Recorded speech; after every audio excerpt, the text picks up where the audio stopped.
تاریخ کے 3 بڑے ظالم اور بے رحم لوگ جو مل کر یہ سازش بناتے ہیں کہ حضرت علی شیر خدا کو کون قتل کرے گا۔ اسلامک امپائر کے چوتھے بڑے خلیفہ حضرت امام علی رضی اللہ عنہ، جس کی خلافت میں مسلمانوں کے درمیان 3 بڑے وارز ہو چکے تھے، اور ان وارز سے مسلمانوں میں بہت اختلافات پیدا ہو چکے تھے، جس کی وجہ سے یہ گریٹ امپائر 2 حصوں میں ڈیوائیڈ ہو گئی۔ اسلامک امپائر کے اس حصے پر حضرت علی رضی اللہ تعالیٰ عنہ کی خلافت تھی، اور یہاں اس سائڈ پر حضرت امیر معاویہ رضی اللہ تعالیٰ عنہ کی گورنمنٹ تھی۔ اس کے علاوہ اس بڑے امپائر میں اور بھی 2 فتنے بن چکے تھے۔ ان 2 فتنوں میں سے ایک فتنہ سبائیوں کا تھا، جس کا آغاز عبداللہ ابن سبا نے کیا تھا، اور ہم اس کی تفصیل پچھلی ویڈیوز میں بتا چکے ہیں۔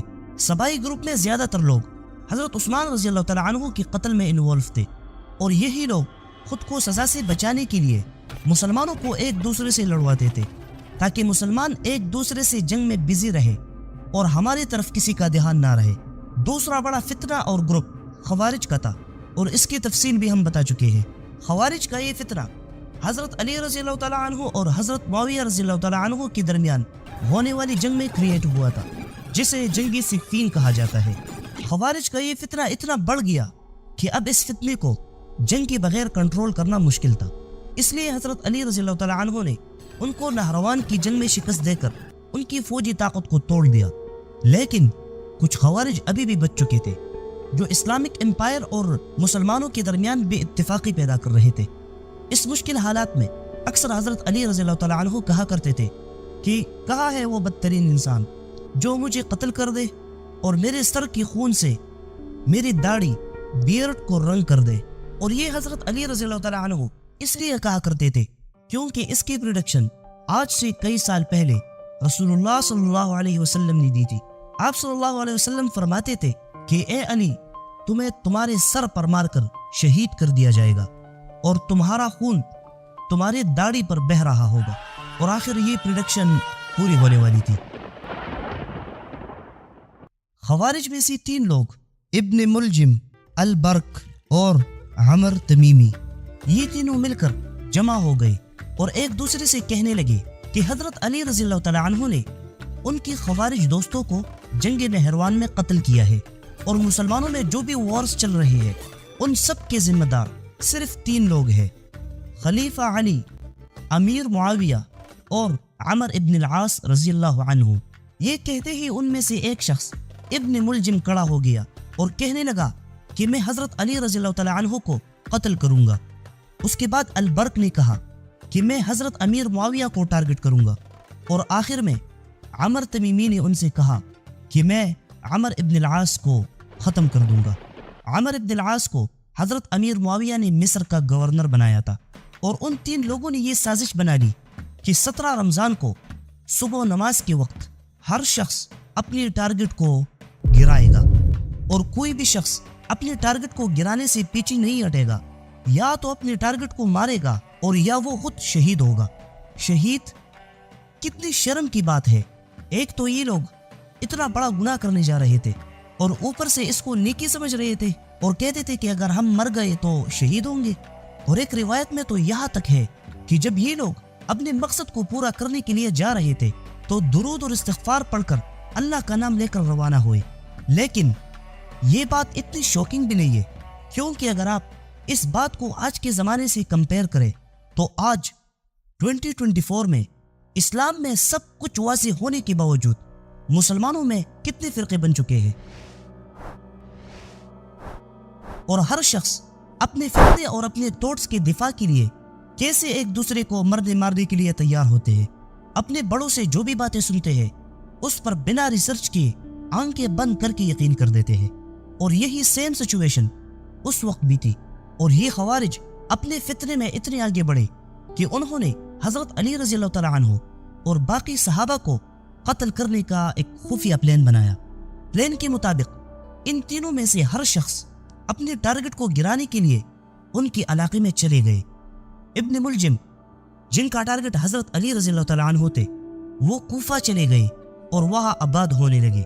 کوفہ میں خوارج تو پہلے سے موجود تھے جو روزانہ اکٹھے ہو کر اپنے ان بھائیوں کے لیے دعا کرتے تھے جو جنگ نہروان میں قتل ہو چکے تھے، اور یہی ابن ملجم روز ان کے ساتھ بیٹھتا تھا، لیکن ان کے ساتھ بیٹھنے کے باوجود اس نے اپنے مشن کو سب سے چھپا کے رکھا تھا، یہاں تک کہ اپنے قریب دوستوں کو بھی نہیں بتایا۔ ایک دن ابن ملجم ان کے ساتھ بیٹھا تھا کہ اس کی نظر ایک عورت پر پڑی جس کا نام قطام تھا۔ یہ بہت حسین عورت تھی اور اس کے باپ اور بھائی کو حضرت علی رضی اللہ تعالی عنہ نے نہروان کی جنگ میں قتل کیا تھا۔ ابن ملجم نے جب اسے دیکھا تو فوراً اس لڑکی کو نکاح کے لیے پروپوزل بھیجا، لیکن لڑکی نے صرف ایک شرط پر پروپوزل ایکسپٹ کیا کہ بدلے میں ابن ملجم حضرت علی رضی اللہ تعالی عنہ کو قتل کرے گا، کیونکہ حضرت علی رضی اللہ تعالی عنہ نے قطام کے باپ اور بھائی کو جنگ نہروان میں قتل کیا تھا۔ جب ابن ملجم نے اس لڑکی کی شرط سنی تو کہا کہ میں بھی یہاں صرف حضرت علی رضی اللہ تعالی عنہ کے قتل کے لیے آیا ہوں، اور ہمارا یہ مشن پلان کے مطابق 17 رمضان کو ہے۔ یہ کہتے ہوئے ابن ملجم نے اس لڑکی کی شرط کو قبول کر لی اور اس کے ساتھ نکاح کر لیا۔ ایک روایت میں آتا ہے کہ ابن ملجم قرآن کا حافظ تھا اور اللہ کی اتنی عبادت کرتا تھا کہ اس کے چہرے پر عبادت کی وجہ سے نشان بنے ہوئے تھے، لیکن بعد میں وہ گمراہ ہو کر خوارج کے ساتھ مل گیا تھا۔ ناؤ جب 17 رمضان قریب آیا تو ابن ملجم نے اپنی تلوار کو تیز کیا اور پھر اسے زہر میں رکھ دیا۔ تقریباً 40 دن تک وہ اس پوائزن میں رہا، اور اس کی بیوی جس نے اس شرط پر نکاح کیا تھا کہ ابن ملجم حضرت علی رضی اللہ تعالی عنہ کو قتل کرے گا، اس نے ابن ملجم کی مدد کے لیے اپنی فیملی سے ایک شخص جس کا نام وردان تھا اس کے ساتھ شامل کر لیا، اور خود بھی ابن ملجم نے ایک تیسرے شخص کو اپنے ساتھ راضی کر لیا جس کا نام شبیب تھا۔ اب حضرت علی رضی اللہ تعالی عنہ کے قتل کے لیے 3 لوگ ابن ملجم، وردان اور شبیب بالکل ریڈی ہو گئے۔ جب 17 رمضان آ گئی تو تینوں پلان کے مطابق صبح نماز کے وقت اس دروازے کے آگے بیٹھ گئے جہاں سے حضرت علی رضی اللہ تعالی عنہ نکلتے تھے اور لوگوں کو صلاۃ صلاۃ کہہ کر نماز کے لیے اٹھاتے تھے۔ یہاں تو یہ لوگ حضرت علی رضی اللہ تعالی عنہ کے لیے بیٹھ گئے تھے، لیکن دوسری طرف شام میں جہاں البرق حضرت معاویہ رضی اللہ تعالی عنہ کو قتل کرنے کے لیے گیا تھا، وہ بھی اسی طرح حضرت معاویہ رضی اللہ تعالی عنہ کے دروازے پر آ کر بیٹھ گئے۔ اور یہاں مصر میں عمر تمیمی عمر ابن العاص رضی اللہ تعالی عنہ کے دروازے کے آگے بیٹھ گئے۔ ناؤ اب بس انتظار تھا کہ حضرت علی، معاویہ اور عمر ابن العاص رضی اللہ عنہ اپنے گھروں سے نکلے۔ حضرت عمر ابن العاص رضی اللہ تعالی عنہ اس وقت شدید بیماری کی وجہ سے اپنے گھر سے نہیں نکلے اور اپنی جگہ خارجہ بن حذیفہ کو امام بنایا، اور جب وہ گھر سے نکلا تو عمر تمیمی کو یہ لگا کہ یہ عمر ابن العاص ہے، تو اس نے فوراً اس پر وار کر کے اسے شہید کر لیا۔ پھر بعد میں عمر تمیمی کو پکڑ کر قتل کر لیا گیا۔ البرق جو حضرت معاویہ رضی اللہ تعالی عنہ کے دروازے کے آگے بیٹھ گئے تھے، جیسے ہی حضرت معاویہ رضی اللہ تعالی عنہ نکلے تو البرق نے فوراً تلوار سے اس پر وار کیا، تو تلوار سیدھا جا کر حضرت معاویہ رضی اللہ تعالی عنہ کے لوور بیک میں لگا۔ لوگوں نے فوراً البرق کو پکڑ کر قتل کر لیا۔ حضرت معاویہ رضی اللہ تعالی عنہ شدید زخمی ہو گئے، لیکن کچھ وقت علاج کے بعد وہ بالکل ٹھیک ہو گئے۔ حضرت علی رضی اللہ تعالی عنہ جو اپنے گھر سے نکلنے والے تھے، آپ رضی اللہ تعالی عنہ کو کیا پتا تھا کہ 3 لوگ دروازے کے باہر تلوار کے ساتھ ان کا انتظار کر رہے ہیں۔ جیسے ہی حضرت علی رضی اللہ تعالی عنہ اپنے گھر سے نکلے تو سب سے پہلے شبیب نے ان پر حملہ کیا، لیکن حضرت علی رضی اللہ تعالی عنہ نے خود کو اس وار سے بچا لیا اور تلوار جا کر ایک باکس میں لگی، لیکن دوسری طرف سے ابن ملجم نے آپ کے سر پر وار کیا۔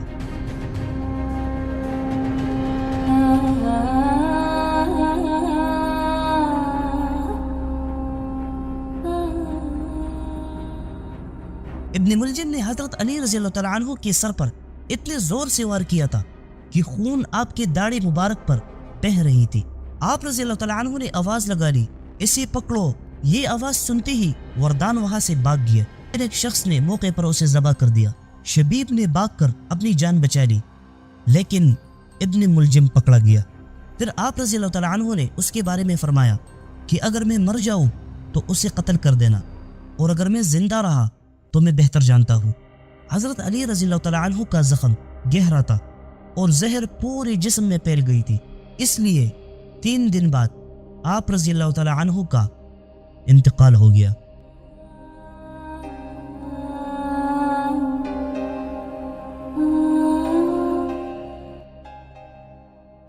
نیا خلیفہ حضرت حسن رضی اللہ تعالیٰ عنہ 6 مہینے بعد اپنی حکومت حضرت امیر معاویہ رضی اللہ تعالیٰ عنہ کے حوالے کرتا ہے۔ حضرت امیر معاویہ رضی اللہ تعالیٰ عنہ 20 سال بادشاہت کرتا ہے اور پھر یزید کو اپنی جگہ اس پورے امپائر کا نیا بادشاہ چوز کرتا ہے۔